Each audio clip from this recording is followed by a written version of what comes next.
आज के इस वीडियो में हम समझेंगे प्रकाश क्या है, प्रकाश के गुण क्या है, प्रदीप्त वस्तु एवं अप्रदीप्त वस्तुएं क्या होती हैं, पारदर्शक वस्तुएं, अपारदर्शक वस्तुएं एवं पारभाषक वस्तुएं क्या होती है। एवं आखिरी टॉपिक होगा हमारा संसरित किरण, अपसरित किरण, समांतर किरण पुंज। चलिए एक एक टॉपिक को धीरे धीरे समझते हैं। पहला बात, प्रकाश। प्रकाश एक प्रकार की ऊर्जा होती है जो दीप्तमान वस्तु से निकलती है तथा देखने की संवेदना उत्पन्न करती है। अर्थात किसी भी वस्तु को देखने के लिए हमें प्रकाश की आवश्यकता पड़ती है। अब समझते हैं प्रकाश का गुण। प्रकाश का गुण क्या है? प्रकाश हमेशा सीधी रेखा में चलता है।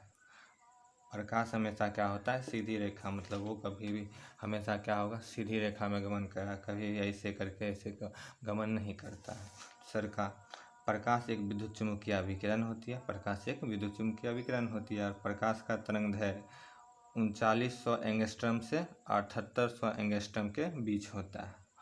चौथा गुण, प्रकाश एक अनुप्रस्थ तरंग होते हैं।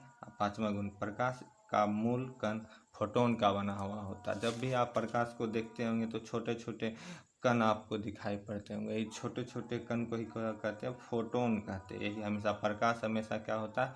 फोटोन से बना हुआ होता है, अर्थात प्रकाश का मूल गुण होता है फोटोन। अब आगे बढ़ते हैं। इसके कुछ प्रकाश के पॉइंट्स होते हैं, इसको हमेशा याद रखा करिए। प्रकाश का वेग। प्रकाश का वेग निर्वात में या हवा में 3 × 10⁸ मीटर प्रति सेकेंड होता है। फिर अगला, प्रकाश का वेग जल में 2.25 × 10⁸ मीटर प्रति सेकेंड होता है और कांच में 2 × 10⁸ मीटर प्रति सेकेंड होता है। ये डाटा हमको न्यूमेरिकल बनाने में सॉल्व करेगा, मदद करेगा। प्रकाश को सूर्य से पृथ्वी तक आने में लगभग 8 मिनट 16.6 सेकेंड का समय लगता है। मतलब क्या, पृथ्वी अगर यहाँ पर है, सूर्य यहाँ पर है, अगर यहाँ से कोई प्रकाश की किरण चल रही होगी तो यहाँ से यहाँ तक आने में कुल 8 मिनट 16.6 सेकेंड का समय लगेगा। ये हमारा सन हो जाएगा, ये हमारा अर्थ हो जाएगा। यहाँ से कोई प्रकाश चला तो यहाँ से यहाँ तक आने में लगभग कितना समय? 8 मिनट 16.6 सेकेंड लगता है। अब समझते हैं प्रकाश के व्यवहार को समझने के लिए वस्तुओं को निम्न भागों में बांटा गया। पहला, प्रदीप्त वस्तुएं। दूसरा का अप्रदीप्त वस्तुएं, पारदर्शक वस्तुएं, अपारदर्शक वस्तुएं और पारभाषक वस्तुएं। धीरे धीरे समझते हैं क्या क्या होती है ये वस्तुएं। पहला, प्रदीप्त वस्तुएं। प्रदीप्त वस्तुएं किसे कहते हैं? वे वस्तुएं जो प्रकाश स्वयं उत्सर्जित करता है उसे प्रदीप्त या दीप्त या आत्मदीप्त वस्तुएं कहते हैं। जैसे सूर्य, चलता हुआ मोमबत्ती या बल्ब। जब आप देखिए, सूर्य का खुद का प्रकाश होता है और जलता हुआ मोमबत्ती भी और तारा भी। तारा हो गया, सूर्य हो गया, ये सब खुद प्रकाश उत्सर्जित करता है। जो भी वस्तु स्वयं प्रकाश उत्सर्जित करेगा उसे हम कहते हैं दीप्तमान वस्तु, और जो प्रकाश स्वयं उत्सर्जित नहीं करता है उसे कहते हैं अप्रदीप्त वस्तु या अदीप्त वस्तु कहते हैं। जैसे मेज हो गया, कुर्सी हो गया इत्यादि। अब समझते हैं पारदर्शक वस्तुएं। पारदर्शक वस्तुएं किसे कहते हैं? वे वस्तुएं जिनसे होकर प्रकाश की किरणें निकल सकती है उसे पारदर्शक वस्तुएं कहते हैं। जैसे कांच, जल, जिसमें होकर प्रकाश जा सके, जिसमें कोई भी वस्तु ऐसा हो जिससे होकर क्या हो सके? प्रकाश आर पार जा सके, उसे क्या बोलेंगे? पारदर्शक वस्तु। जैसे कांच में, आप किसी भी कांच में अगर आप लाइट डालते हैं तो एक साइड से दूसरे साइड निकल जाता है, इसलिए इसे हम क्या कहेंगे? इसे हम कह सकते हैं पारदर्शक वस्तुएं। अब समझते हैं अपारदर्शक वस्तुएं किसे कहते हैं। अपारदर्शक वस्तुएं किसे कहेंगे? जिनसे होकर, जैसे उससे प्रकाश आर पार जा सकता था, इसमें क्या हो जाएगा? जिसमें प्रकाश आर पार नहीं जाएगा। जैसे क्या हो जाएगा? धातु, अधातु। कोई भी आप धातु हो जाए या अधातु हो जाए या मेज हो गया, कुर्सी हो गया, इसमें कभी भी आप प्रकाश डालिएगा तो क्या होगा? आर पार नहीं जाएगा प्रकाश की किरण। तो ऐसी वस्तुओं को हम क्या बोलेंगे? अपारदर्शक वस्तुएं कहेंगे। अब समझते हैं अर्ध पारदर्शक वस्तु। अर्धपारदर्शक वस्तु या इसे पारभाषक वस्तुएं भी कहते हैं। इसे क्या कहते हैं? देखिए, कुछ वस्तुएं ऐसी होती है जिनसे कुछ किरणें अवशोषित हो जाती है तथा कुछ किरणों बाहर निकल जाते हैं। ऐसे वस्तुएं अपारदर्शक वस्तु या पारभाषक वस्तुएं कहते हैं, जिसे कहते हैं। मतलब क्या? जिससे आप कोई प्रकाश, जब प्रकाश की किरण जाएगा तो क्या होगा?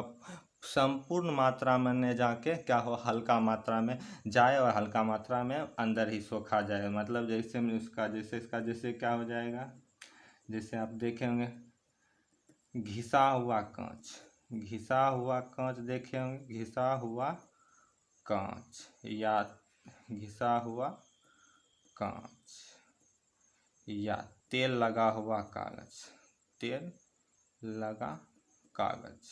जब आप तेल लगा हुआ कागज या घिसा हुआ कांच में जब आप प्रकाश की किरणें डालेंगे तो देखेंगे क्या उससे संपूर्ण मात्रा में प्रकाश आर पार नहीं जाती है, कुछ क्या हो जाता है वापस से ही क्या हो जाता है, उसी के अंदर में ही रह जाता है और कुछ प्रकाश निकलता है। ठीक, इतना समझने के बाद अब समझते हैं प्रकाश किरण और इनके प्रकाश किरण क्या होते हैं। 3 प्रकार के प्रकाश की किरणें होती है। पहला संसरित किरण, दूसरा का अपसरित किरण, तीसरा का समांतर किरण। संसरित किरण कैसे कहते हैं, वे किरणें जो किसी एक बिंदु पर आकर मिलती है उसे संसरित किरण पुंज कहते हैं। मतलब क्या, कोई कहीं कितना प्रकाश, जब बहुत सारा प्रकाश किसी एक बिंदु पर आके क्या हो जाए, मिल जाए, उसे कैसे क्या कहते हैं, संसरित किरण पुंज। जैसे आप देखे होंगे क्या, जब बचपन में प्रैक्टिकल बॉक्स यानी ज्योमेट्री बॉक्स में एक लेंस दिया करता था, उस लेंस में जब कोई प्रकाश आता था तो वो लेंस क्या कर देता था, सभी को इकट्ठा करके एक बिंदु पर आके किसी कागज को डालते थे तो उससे जलने लगता था। उसमें क्या हो रहा था, सभी प्रकाश को एक बिंदु पर आके इकट्ठा कर देता था।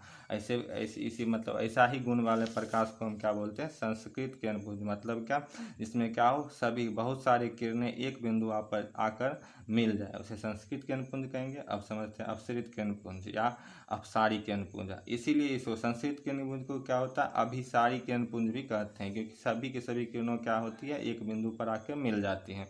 अब दूसरे समझते हैं अपसरित किरण पुंज या अपसारी किरण पुंज।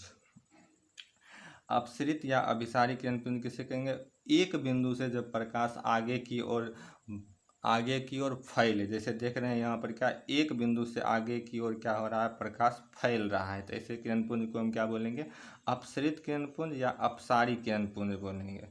कोई दिक्कत, जैसे आप देखे होंगे टॉर्च से जब लाइट निकलती है तो क्या होती है, आगे जाके क्या हो जाती है, फैल जाती है, इसलिए इसे क्या बोलते हैं, अपसरित किरण पुंज या अपसारी किरण पुंज। तीसरा होता है समांतर किरण पुंज। समांतर किरण पुंज किसे कहते हैं, वे सभी किरणें जो आपस में समांतर हो उसे समांतर किरण पुंज होते हैं। मतलब एक दूसरे के पैरेलल रहेगा, मतलब समांतर रहेगा, तो इसे किरण पुंज को हम क्या बोलेंगे, समांतर किरण पुंज। धन्यवाद।